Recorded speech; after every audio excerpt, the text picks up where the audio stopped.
This is the Literary Atlanta podcast. I'm Allison Law. Before I launch into today's episode, I'd like to thank our sponsor, the Good Gracious Variety Show. What is the Good Gracious Show? Well, I'm glad you asked.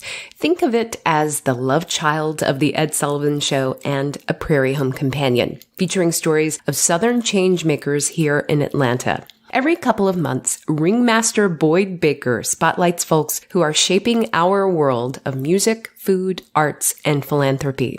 The Good Gracious Variety Show number 14 takes place Saturday, February 9th at the Neighborhood Church on McClendon Avenue.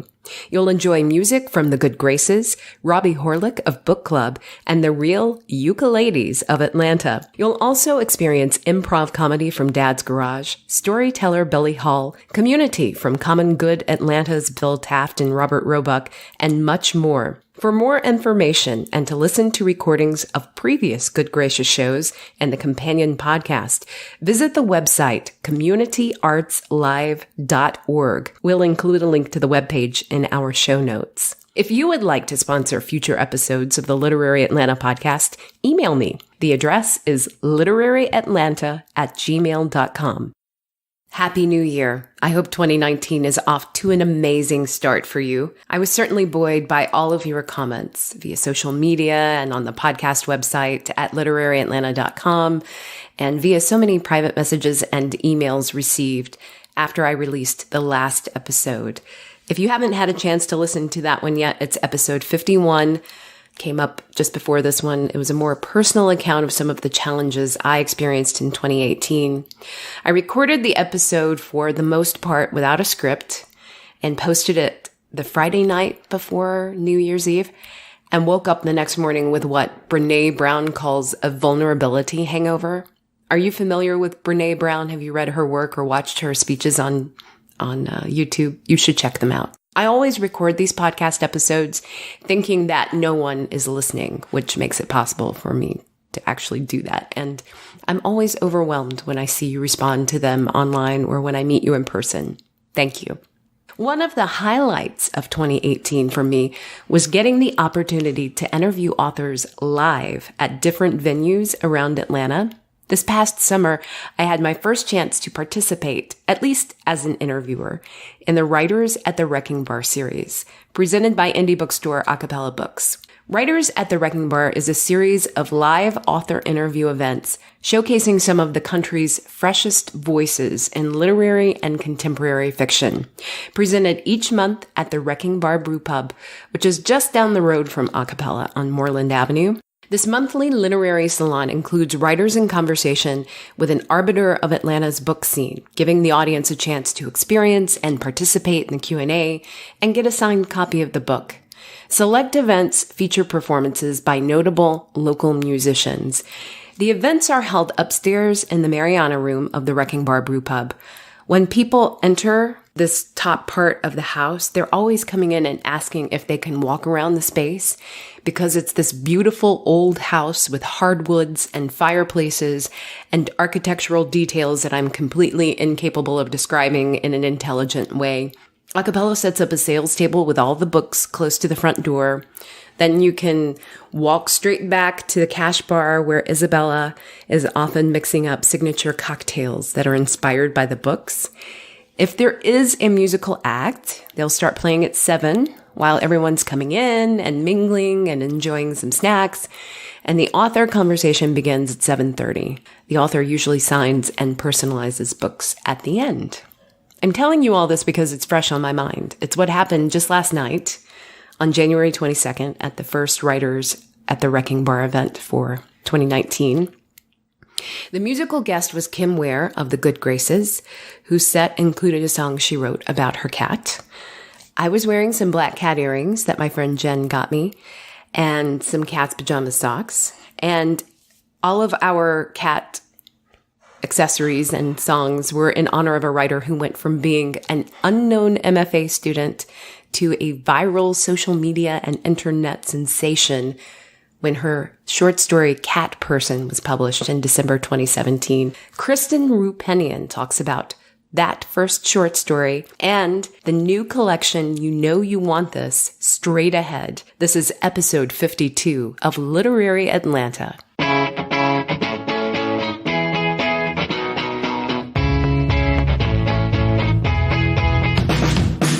Atlanta is a book town, home to avid readers and host to some of the finest writers and storytellers on the planet. That's my thesis statement, and this podcast provides the supporting details through behind-the-scenes anecdotes, author interviews, and all of the ways that you can experience the rich literary landscape right here in literary Atlanta.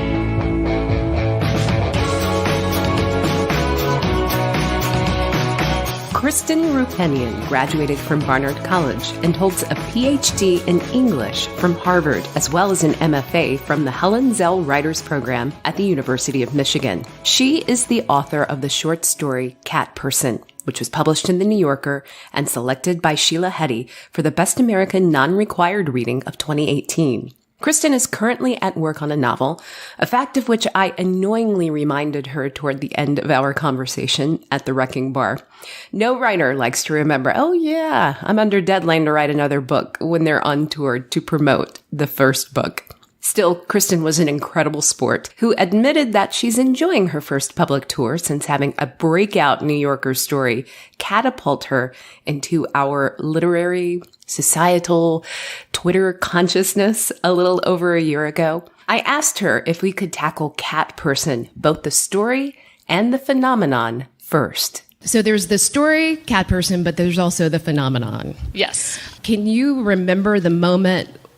I mean, you knew that this story was going to be in the New Yorker, and that's a big deal. Yeah. But can you remember the moment when you realized that it was not just your friends and family that you told to read it, but it was millions of strangers who were talking about it? Yes, I remember that moment vividly. I guess I should say also first, hello, everyone. Hi. Thank you so much for coming out. This is my first time in Atlanta, so... welcome. Yeah, thanks. So I remember it very vividly. As you said, I mean, I was just finishing my MFA program when my short story got into the New Yorker, which for me at that time was beyond anything I could have imagined for the first major publication of my story. So, and I wrote a short essay about this recently, so apologies if it's a story any of you have heard before. But yeah, so the story got in. I was over the moon. It was the best feeling I've ever had in my entire life, pretty much thus far. It came out, I think on a Monday. It was up online as well as in the magazine. I posted it on Facebook. Everyone, like as you said, all of my friends and family, everyone from elementary school, posted congratulations. And then there was kind of like, I don't know if I would call it a lull because I was still giddy with happiness, but nothing happened right after that. You know, the magazine was on shelves. And then... But that's really par for the course, right? It's usually kind of anticlimactic. It's like, there it is. I do feel like I remember having this one moment where I was like, I thought my life was just going to change, man, and it's just kind of the same. Spoiler, it did change later. But yeah, so I was... it was probably, I think it was a Friday after that. I was at a coffee shop. I was just trying to work with my girlfriend, Callie, and I had Twitter, but barely. I mean, I didn't tweet the story. I had tweeted 12 times ever. But Callie had worked in publishing. She's also a writer and is just much more connected with the literary internet, I would say, than I am. And she looked up and she was like, Kristen, something's going on with your story. And I was like, what's going on? Truly oblivious. And she tried to explain, and I was actually a little dismissive. The thought made me kind of anxious, and I was just like, it's just Twitter, I don't know. And then I went home, and I was looking myself, I found my Twitter login, and I was sort of scrolling through, and I have told the story a few times, but I was scrolling through, and my mom called, and I was like, Mom, I think something's going on with my story, but I don't know what it is. I can't really figure it out. And she was also scrolling, and then she found something, and she was like, Kristen, someone Barack Obama follows on Twitter just tweeted your story. Do you think Barack Obama's read your story? And then she started crying. And that was the moment when I knew that something was really going on. And then over the next several days, it became clear that that it had gone viral and that it was having this whole other life of its own as a phenomenon, as you put it. Yeah. So the story runs in early December of 2017. Let me share a few statistics with you. generated more than 85,000 Facebook comments. Became the New Yorker's second most read article of 2017. And the other day I was checking, and it was still the most. It was, they update it every so often on the New Yorker homepage, and it was still the most read story of that day. It sparked many articles and think pieces, and even spawned a Men Respond to Cat Person Twitter account. That is true. That is true. I actually it's a writer. She's a young writer named Anna Fitzpatrick. She started in anonymously, but I met her last week for the first time. And I was like, man, I like a quarter of my advance. Like that really don't captured say that. Something. I mean, it's true though. Like the lifting it from just like a story that everyone was talking to into something that everyone was fighting about, I actually think was a big like piece of that whole arc. And she did a great job. I mean, she smartly, like I was not on Twitter. I was hiding under my bed. But she really smartly, like sort of took a photograph essentially of some of the stuff that was happening and captured it so that then people looking back could see what the kind of conversations were happening, even as like we moved on in real time. Right. Well, that was my question too. Like, how much of that did you read, and how much did you filter out and say, like, I just don't want to? Yeah, I mean, I tried, like, when it first started happening, of course, I was curious, but, like, I was also sort of just not equipped to figure it out. Like, it didn't even occur to me to Google my name, like, for a really long time. I was just like, well, if they haven't tagged me, like, they're not talking. So I read a few things, and then I, like, started edging into, I mean, for those of you who don't know, like, it was a great conversation in many ways, but there was a real underbelly to it. Like, people were taking it very personally and just having some really intense conversations. And so I just pretty quickly, it was like, this is too much. I can't be engaged. I did logged off Twitter. I was semi-reachable, like via an old web page. Like if you clicked 3 pages in, you could find my email, and still like a significant number of people found my email address and were sending me emails and stuff. So I followed it as little as I could for the first like week or so, and then I would say the past year has been a process of like slowly edging back and trying to wrap my mind around what happened and kind of understand it from a slightly more distanced perspective, because while it was happening, it was completely overwhelming. Yeah, I can't imagine actually. I mean, who would have thunk, right? Yeah. The terrific news to me, and probably to you and your mom and Barack Obama, is still that, don't know if you're right. is that within 1 week of that whole phenomenon getting started, you had signed a 2-book deal. Yep. Reported 7 figures, and you have a development contract with HBO. Is that still? The HBO is still like in the murky depths of television. I don't fully understand it, but one of the things that's cool about that is that it's not mine. Like these 2 women screenwriters were into it and wanted to turn it into essentially a horror anthology along the lines of Black Mirror, but for like sex and dating. And they are brilliant and in charge of it. So I, in fact, have nothing. I mean, they will let me, read scripts, and I have. But it's very cool to imagine like just 2 other brains working on my story. So it could be, for Cat Person, it could be Bander Scratch. Is that no, Cat Person puns allowed. Yeah, I know. Maybe. And a Choose Your Own Adventure Cat Person, I feel like could be really simple in retrospect. It's just like, leave and this date. No, get out of here. Yeah, exactly. But so all of that, that's just a lot to process in a very short amount of time. Even a year later, I can only imagine that's... Definitely. Well, let's put the whole business and the phenomenon part aside and talk about the story, Cat Person, too. I understand that you were inspired to write the story after a nasty interaction online. Yeah, I guess for a little bit of context, I'm 37 now, the main character. My story is 20, but I had been in a long-term relationship that had ended. And so I was dating again for the first time in a long time, and sort of in this new world we're all in of Tinder and whatnot. And I had, it was an encounter that was nothing like the encounter that happens in the story, which actually doesn't, take place online. They meet in person. Mm-hmm. But it was just one of those things where, like, very quickly, a person that I thought I liked turned out to be not the person that I thought they were. And then we sort of like had a little spat.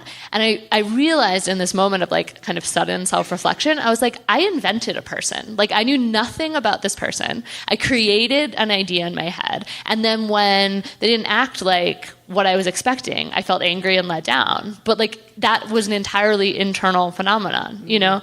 And I realized like how I just was thinking after that about how much of dating, especially in its early stages, involves a kind of like imaginative creativity on the part of both people, and how messy that can get. And I was also thinking about how, you know, when I was 20, I was navigating this space with a certain amount of confusion. And I had kind of thought that now, I guess I was 36 then, like that I would have my feet under me more. And it just seemed so clear that I did not. And so it was sort of the combination of those, thinking about those two things that sparked the idea for the story. Yeah. So for those of you who haven't ventured into the cat person story yet, we have 20-year-old college student Margot. Yeah. And she is working at a movie theater and meets 30-something Robert. Mm-hmm. That was, you mentioned the fact that they actually meet in person first. Right. And because he goes up to order a large popcorn and red vines, and she makes a snarky comment about it. And so, but for the most part, from there on out, the majority of their relationship and their interaction is done via text message. Right. So how did you kind of deal with, first of all, all of that exposition, right, and getting and creating those imagined people, like how they got to know each other and fill in the blanks? Yeah, I mean, there were a couple different pieces of that, I guess. One, I mean, that is now how I think, like almost all of us now, do communicate. So it seemed important not to like fictionalize it in a way that would be maybe more like visually interesting, but less true. I wanted to capture it. At the same time, like I was very aware of the challenges of that, and there were a few different things. One, the gap between me, 36-year-old Kristen, and 20-year-old Margot never seemed larger than when I was trying to get their texting down. And there were points where I realized like I wanted them to like have the conversation by text, but I didn't know how Margot would put it, so I had to put that in summary. Like I just had to like kind of avoid my own weak points where I could sense them. And then the other thing was that even though this was a sort of like really basic like stagecraft trick, even though they're texting a lot, Margot's rarely alone. Like a lot of times she's triangulating their texts through like her family, like she's home with her dad or with a roommate that she has, so that it's because I knew how hard it was to try and get a story out of someone just sitting in front of their phone texting. But because we're texting all the time now, it actually wasn't that hard to integrate that into other scenes. So, yeah. Yeah, I think one of the common mistakes that people make is they think that you're a 20-year-old, just like Mark, you know. This is not at all autobiographical. Yeah, I mean, it's like with all my stories, and like we'll get to the collection later, but like a lot of them have like murders and monsters in them, and like I always say like they have exactly the same amount of autobiography, which is not insignificant. Like there are big chunks of me in these stories, but they're mixed up and kind of rearranged in a way that like isn't immediately obvious. And the ways that the idea of Margot have shaped people's ideas of me, I think is really funny, and one that I'm still, like, certainly there were the people, you know, online right after who was like, who wrote this diary entry? I hate it, you know, like, but even still, like, just sort of more subtle assumptions that I'll be young, that I'll be straight, that I'll be single is like, it's really funny to, I mean, sometimes it's funny, sometimes it's anxiety provoking, but they continue to sort of follow me. I'm sure. I read one of the headlines was talking about this is the millennial dating story, or this is the Me Too story, or this is the technology story. And,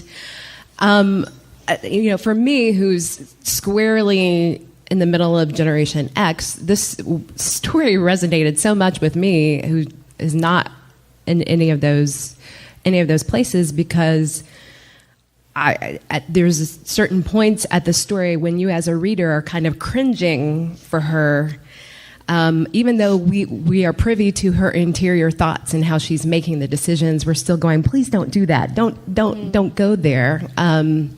So how do you keep that intimacy and that interiority, and then also kind of enlighten the reader so that they're cringing? Yeah, Yeah, I mean, I never thought about it exactly that way before, but I definitely did. I wanted readers to be identifying and empathizing with Margot. Like, that was a goal that I had. I wanted to set her up, at least at the beginning, to seem like someone who is making a lot of, like, semi-reasonable decisions, if not the ones that, like, you yourself would definitely make. You know, like, I wanted it to be a slow move into, like, a more difficult space. And I don't know if I know exactly how I did that or like whether I succeeded. I think depending on the reader, like you can tell whether I did or not. But I guess, I mean, that's probably where part of the autobiography comes in that even if you're not, you know, I'm not Margot, that there are pieces of me in there and hopefully pieces of like that are recognized to a lot of people. Like, she's an overthinker, she's an overanalyzer, she's very self-conscious, she worries a lot about the comfort of people around her. Those are all like traits that I feel in myself and that, like, when I see on the page, I feel I identify with. I do think, yeah, I imagined the reader as though, like, just a little bit ahead of her. Do you know what I mean? Like, just enough that you were like, oh, you're seeing red flags maybe that she's not seeing with Robert, but they're not so egregious that you think, oh, definitely she shouldn't be here, until Margot is already thinking, oh, I shouldn't be here. That there was, like, the exact right space of, like, empathy and identification, but also, like, that slightly more far-seeing concern. And yeah, it's definitely a balance that I worked hard to strike, but I think I think it was a weird dialogue because it was like you as a reader were like, no, and then she would explain why. Oh, you're right. That I can see why you would do that, but no. So it was an interesting piece for me. Cool. And there are cats in the story, or at least they're alluded to in this story. Yeah, maybe there are, maybe there aren't. Can you explain a little bit about what the cats kind of signify for you in the story? Sure. I mean, maybe. I don't know. It seems like cheating a little bit to tell, like, are there cats is still a question that I get. I don't know. Maybe there are cats. Maybe there are not cats.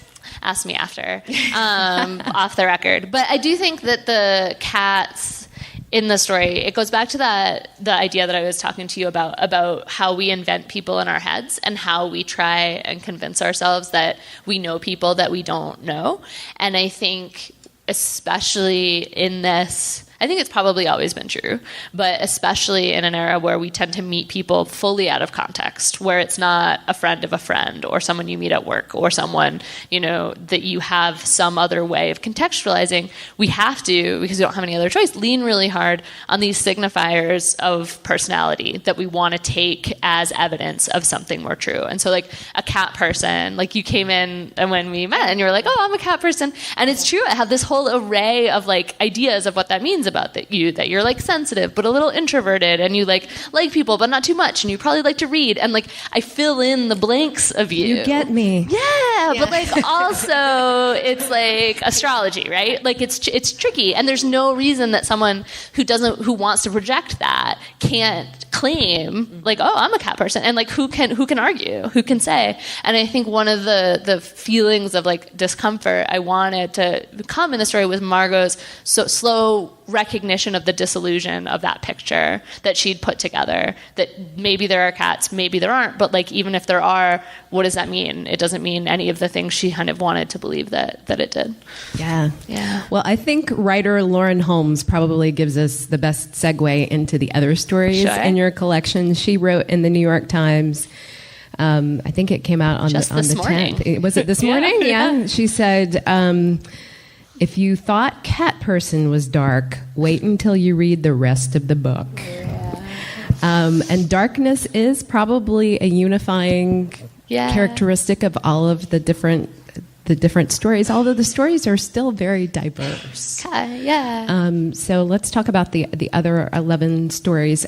How did they come first of all, how did they come together? It's not like you wrote Cat Person and then you were like, oh, I think I'll crank out another 11 stories. No. These were all written over a period of how long? It was probably, I think the earliest story was Night Runner, which was like 7 years ago now, up until the most recent story is one called Death Wish that I wrote after the collection had sold.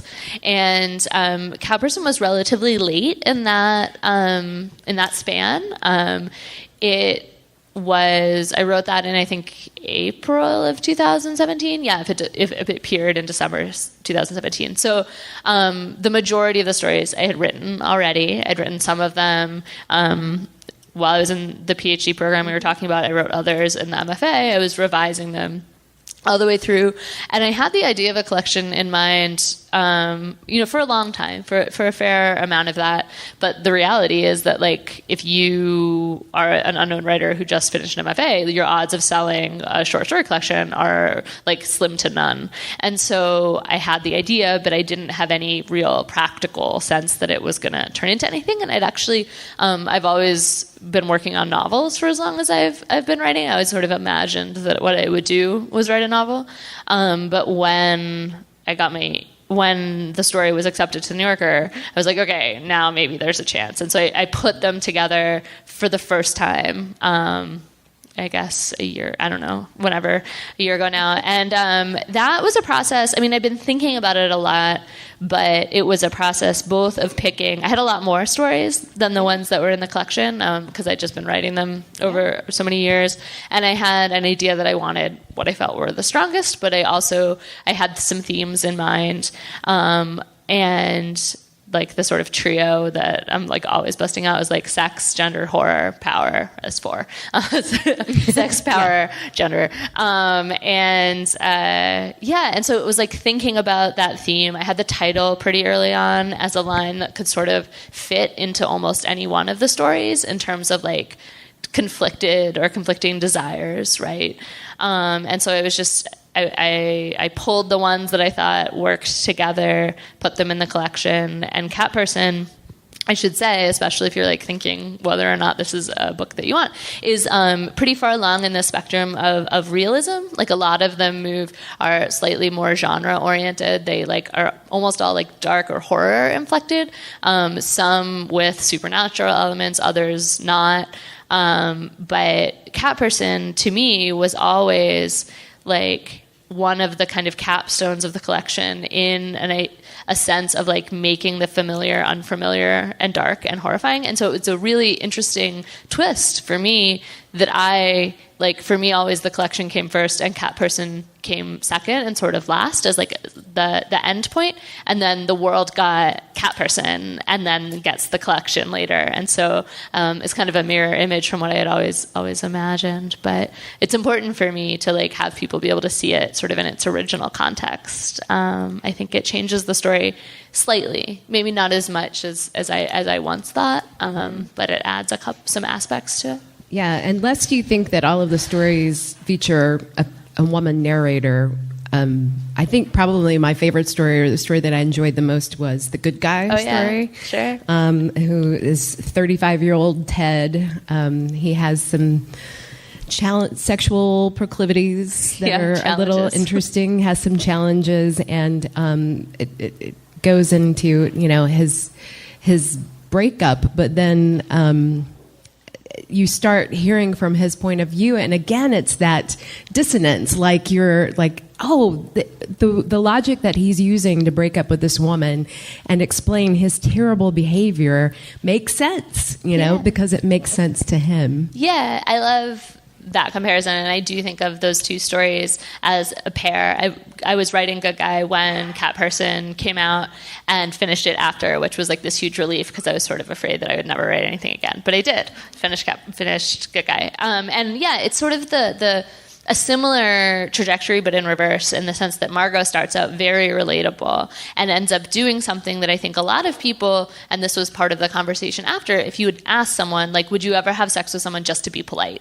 They would say, no, of course I would never do that. But the arc of the story is like getting you to a place where you actually are like, yeah, I would, and maybe I have. And that's like a very uncomfortable, I think, sort of ride to go on, but like people were ready to go on that trip. And I think Good Guy does a sort of flip side where it starts with this sort of opening paragraph that's like this really graphic description of this kind of horrible sexual fantasy that Ted has that like makes you think, oh my God, that's repulsive. This person is repulsive. I could never like identify with him. And then the goal of the story is to see if you can actually by the end get to a place similarly where you say, okay, no, but maybe yes, like maybe a little, at least closer than I thought I ever could. And that's hard, but I think I like that as a reader. I like having my like ability to identify or like empathize with characters like pushed and like to be able to take myself by surprise in terms of what I can identify with. Yeah, but you also do it in a way that where you're rehabilitating or you're bringing us to a place of understanding or empathy with Ted, but then you'll pull the string and you're like, no, he's terrible. Like understanding isn't like endorsement, right? Or Yeah.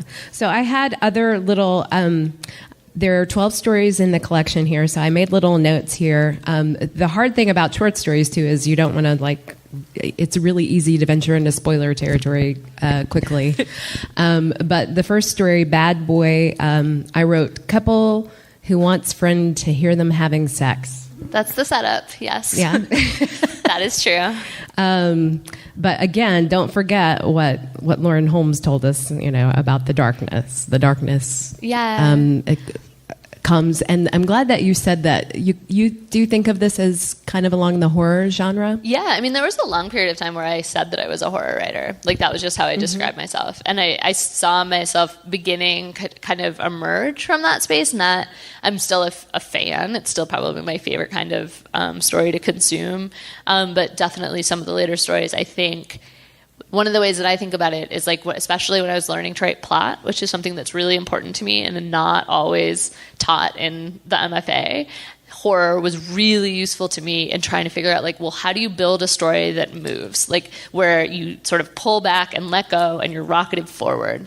And, like, in following the tropes and using them and then thinking about them, I feel like I wrote some stories that I love. I would say Bad Boy is in some ways like the most straightforwardly horrific of the collection, and I put it at the front, perhaps foolishly, who can say, but like because I wanted to sort of let you know what you're in for. It's short enough you can read it standing up at the bookstore. And it's like I felt like you either were willing to go on a pretty dark journey into this book or you weren't, and I didn't want to like trick anyone who wanted 12 stories about, people going on dates. Like, it was just, I knew it would be different. And so that horror aspect is like a real part of who I am. But I do think that like some of the later stories, and I would include Cat Person and Good Guy on that, like I felt like I was sort of like able to walk a little bit more confidently, like, and be able to construct what felt like a plot and make a story move without as many of the external trappings of like monsters and murder. They had the tension of a horror story. They had the like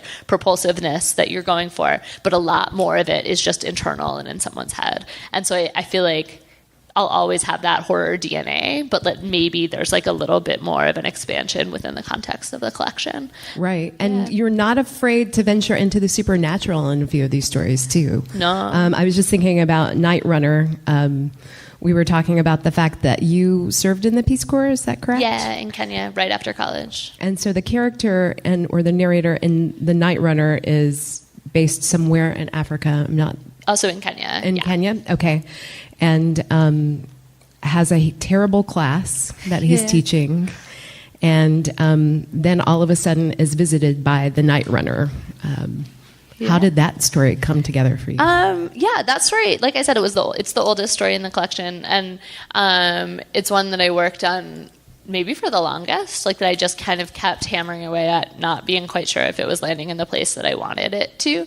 I was in Peace Corps. I hope I was a better teacher than Aaron, and I did not have classes of the size and difficulty that he has.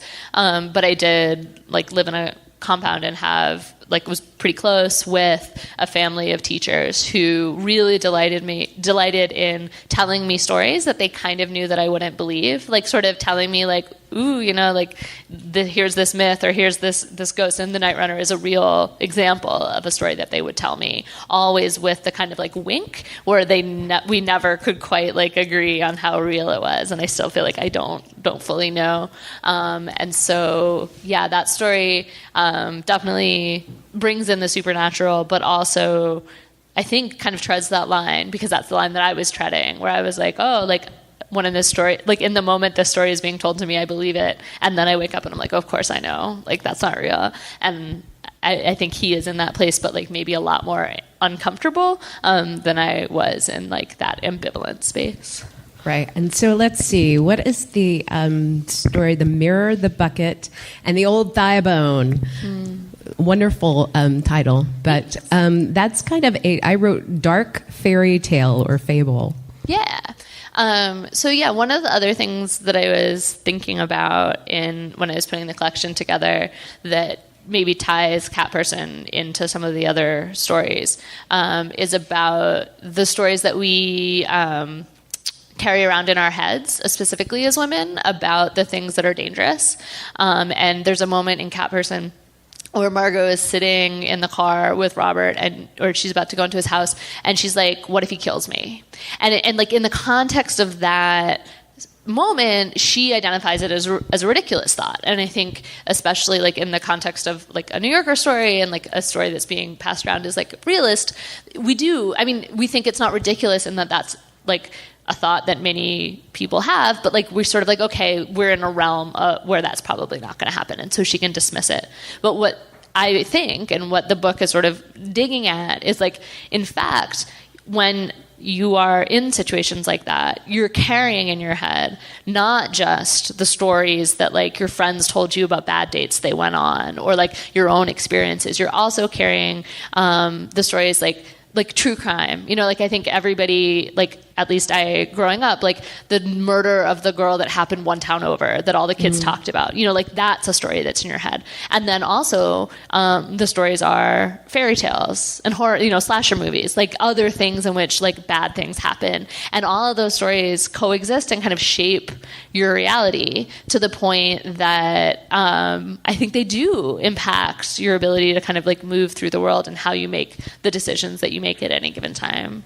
And so I think of the Mirror, the Bucket, and the Old Thigh Bone as the fairy tale there, as a kind of like dark fairy tale about that kind of brings the level of intensity that that fairy tales bring specifically to like the marriage decision. Like when in a fairy tale, like the fate of a kingdom rests on a marriage. And I sometimes felt when I was like single and trying to figure that out, that like that's how it feels, and yet like you're in this very different world, but maybe it feels that way because like you have all these stories in your head.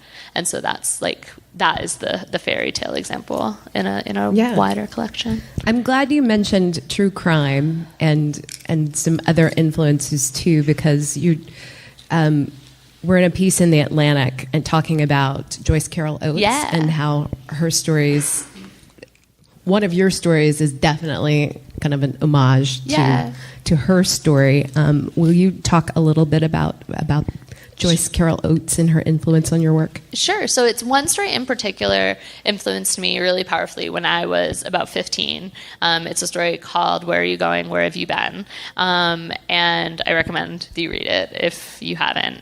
It's brilliant and it's terrifying. And it's I had the chance as part of this Atlantic interview to go back and like look at it really closely. They wanted you to pick a story that you thought like had changed your own work.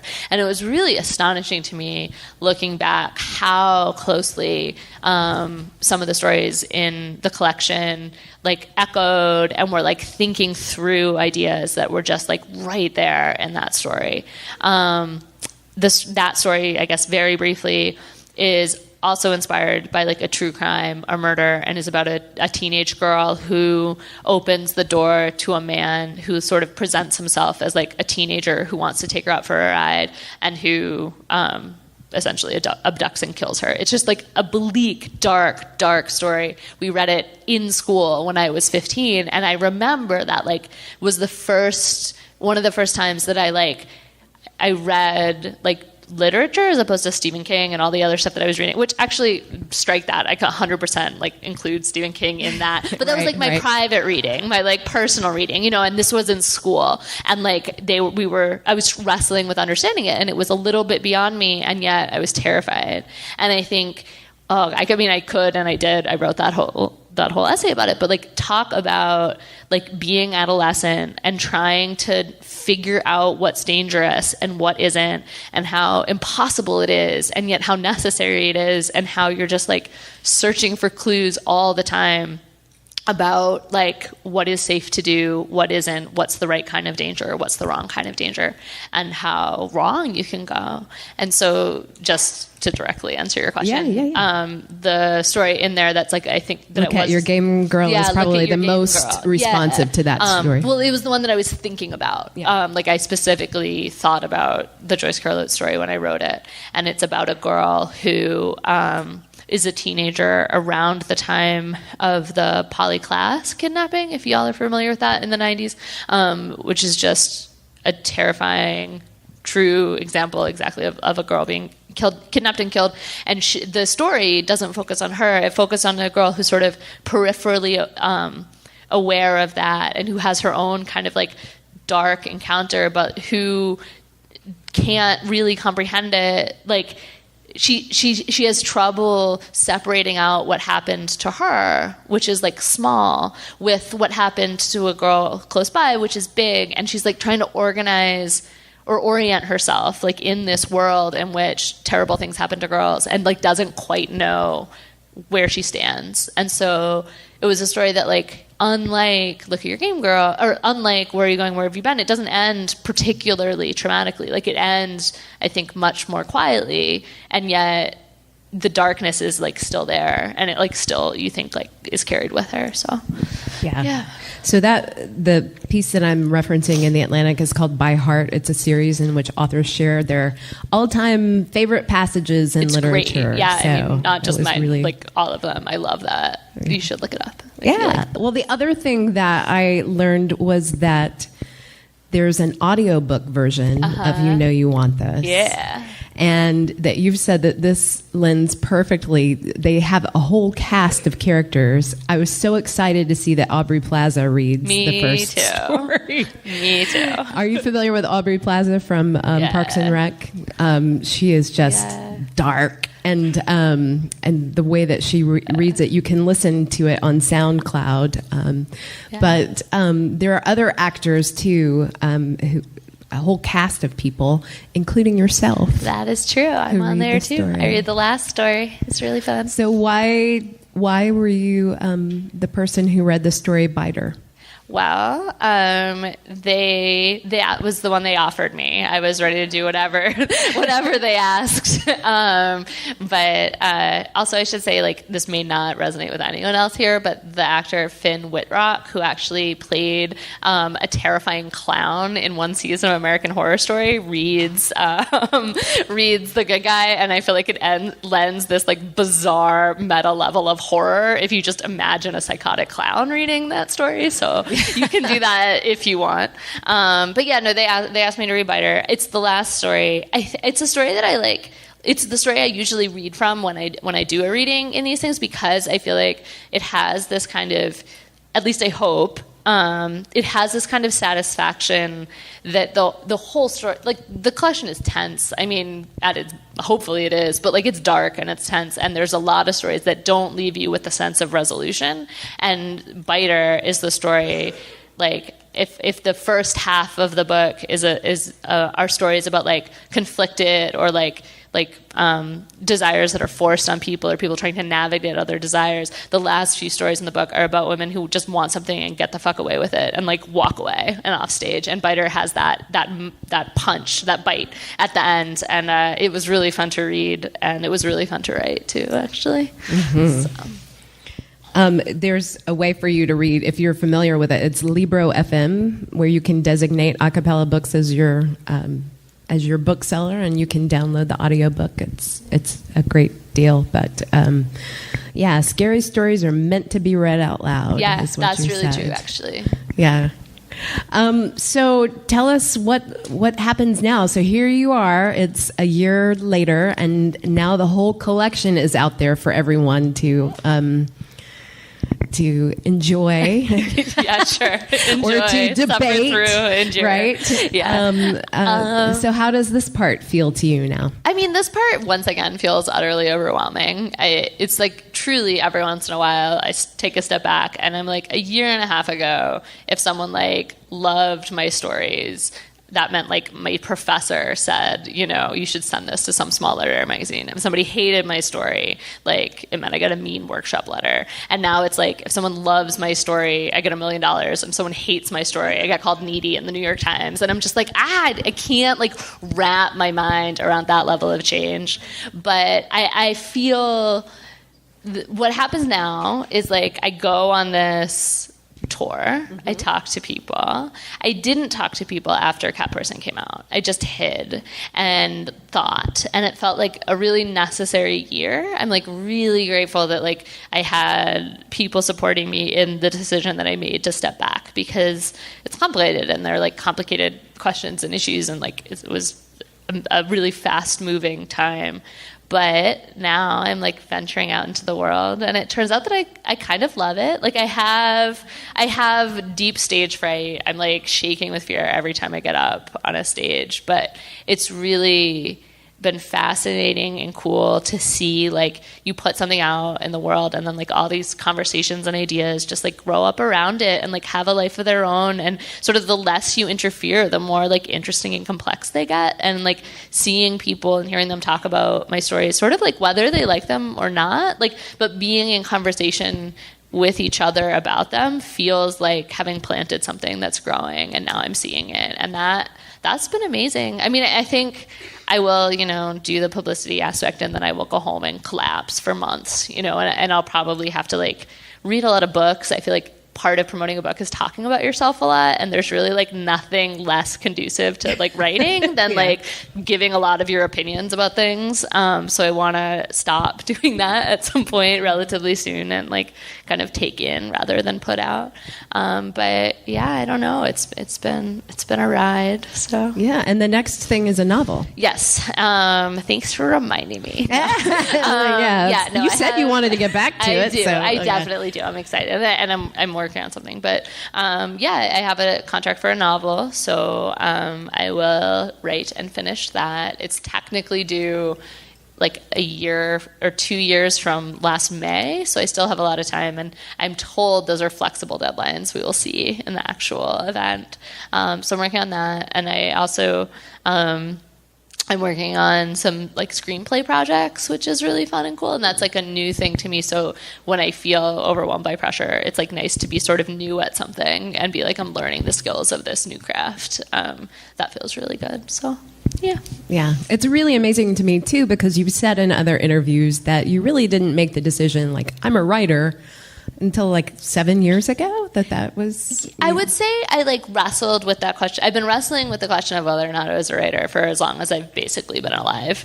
I was a reader my whole life, and I knew pretty early on that if you were a reader, the way that you like earned your keep in the world was you wrote eventually. But for a really long time, like my experience of reading was absorbing, and like I escaped from myself, and I was like happy and content when I read, and when I wrote, it was like my ego was front and center, and I was tortured and miserable, and I hated it. And so like there were several sort of iterations where I'd be like, I'm going to be a writer now, and I would sit down and I would just not be able to write. Had terrible writer's block. It was just like this grueling process, and so I set it aside sort of over and over again.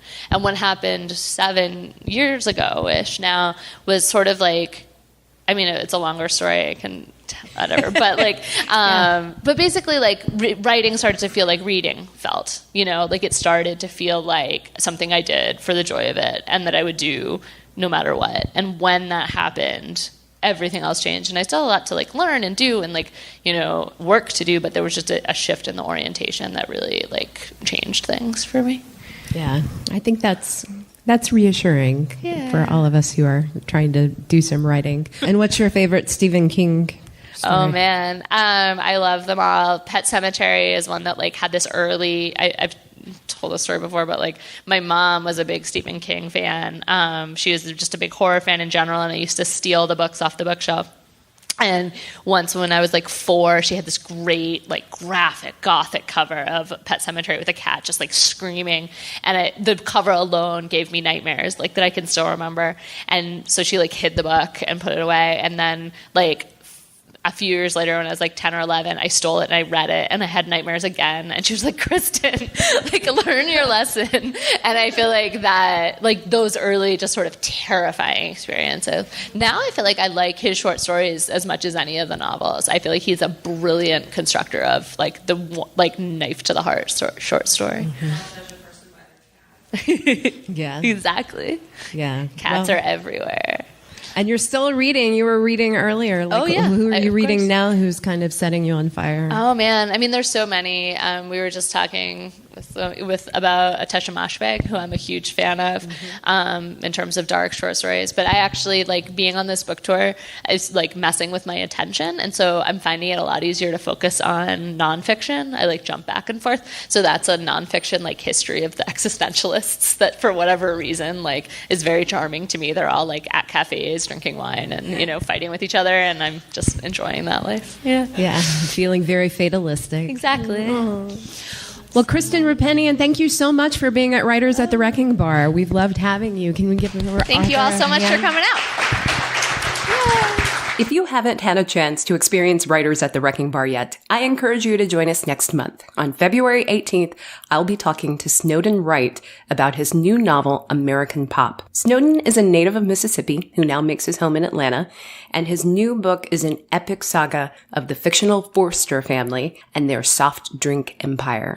May sound a little familiar to those of us who live in Atlanta, where there's another soft drink that comes up every so often here. The musical guest is Mudcat, an Atlanta blues institution. So again, come by for Writers at the Wrecking Bar on February 18th. Let me quickly run down some other Atlanta book events happening now through the end of January. I have a comprehensive list of all of the events that are happening from now until January 31st on our website, but I will touch on a couple of things. One important programming note, as we are still going through the partial federal government shutdown, make sure that you check out the A Cappella Books website, or you look at the Carter Center website for events that were previously scheduled to take place at the Jimmy Carter Presidential Library. Some of those events have had to be shifted to other venues, such as the January 24th event featuring writer Jon Ward and his book, Camelot's End. That is now going to be happening at 7 Stages Theater. Another big event that's happening on January 24th is at the Margaret Mitchell House. Mesha Maren is the author of Sugar Run, which was a big anticipated debut novel, blurbed by Lauren Groff. It got a big 2-page spread right before Book Expo in May, and I had a chance to read it in January. It's phenomenal. Part of it takes place in Georgia. The other part takes place in West Virginia. It's a story of a woman who is released from prison and has to confront her past. So that's Mesha Maren's Sugar Run at Margaret Mitchell House on January 24. January 28th, I am going to be at the Decatur Library Auditorium. Georgia Center for the Book is presenting Soniah Kamal and her new book, Unmarriageable. Now, this is a retelling of Jane Austen's Pride and Prejudice, set in modern-day Pakistan, and I'm really looking forward to talking to her. That's going to be January 28th. Let's see. Oh, January 29th. This one is really interesting. Educator Shani Robinson and journalist Anna Simonton are going to be discussing their book, None of the Above. This is called A Crucial Insider's Account of the Infamous Atlanta Public Schools Cheating Scandal. They will be at Charis Books and More on January 29th to talk about that book. In the most recent e-newsletter received from Charis Books and More, they announced that they're starting to wrap up their events because they are getting ready to close their current location on Euclid Avenue and get ready for their move to their new home in Decatur. So make sure that you join. Many people, I'm sure, are going to be interested in this Atlanta Public Schools book on January 29th and see one of the final events at the Euclid Avenue location of Charis Books and More. Thanks for listening to this episode. As always, you can find links to the people, books, and events mentioned in the podcast on our website. That's literaryatlanta.com. You can listen to episodes there or download them wherever you like to get your podcast. Apple Podcasts, Google Play, YouTube, Stitcher, Radio Public, or TuneIn. I'm Allison Law, your host. Until next time, take care and stay lit curious.